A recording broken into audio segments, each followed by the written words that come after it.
सोलापूर शहरातील वालचंद कॉलेज परिसरात तडीपार गुंडाच्या वाढत्या दादागिरीमुळे भीतीचे वातावरण निर्माण झाले आहे. काही दिवसापूर्वी तडीपार करण्यात आलेल्या मुदतसर उर्फ मॅडी इनामदार पुन्हा परिसरात सक्रिय झाल्याची धक्कादायक माहिती समोर आली आहे. याच गुंडाने एका विद्यार्थ्याला मारहाण केल्याची घटना उघडकीस आली असून शैक्षणिक परिसरातील सुरक्षेवर गंभीर प्रश्नचिन्ह निर्माण झाले आहे. सोलापूर शहरातील वालचंद कॉलेज परिसरात कायदा सुव्यवस्थेचा प्रश्न पुन्हा ऐरणीवर आला आहे.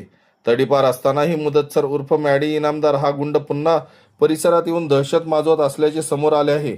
मिळालेल्या माहितीनुसार वालचंद परिसरातील एका लायब्ररीमध्ये अभ्यास करणाऱ्या प्रथमेश तुपसमुद्रे या तरुणाला मी तडीपार गुंड आहे, मीच या भागातील दादा आहे अशी धमकी देत बेदम मारहाण करण्यात आली. अचानक घडलेल्या या प्रकारामुळे परिसरात एकच खळबळ उडाली असून विद्यार्थ्यांमध्ये भीतीचे वातावरण पसरले आहे.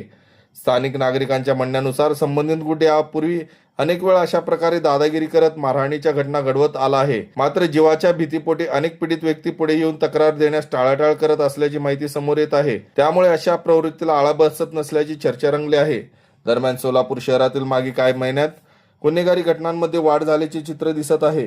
मारहाण, धमक्या आणि दहशतवादीच्या घटनांमुळे नागरिकांमध्ये असुरक्षिततेची भावना निर्माण झाली आहे. या पार्श्वभूमीवर स्थानिक आमदारांनीही विधानसभेत कायदा सुव्यवस्थेचा मुद्दा उपस्थित केला होता. मात्र त्यानंतरही परिस्थितीत अपेक्षित सुधारणा झालेली दिसून येत नाही.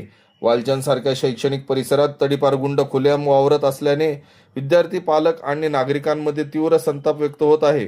या घटनेची गंभीर दखल घेत पोलीस प्रशासनाने संबंधित आरोपीवर कठोर कारवाई करावी तसेच शैक्षणिक परिसरात सुरक्षा वाढवावी अशी मागणी नागरिकांकडून जोर धरत आहे. वालचंद परिसरातील ही घटना सोलापूर शहरातील कायदा सुव्यवस्थेच्या स्थितीवर मोठे प्रश्नचिन्ह उपस्थित करत आहे.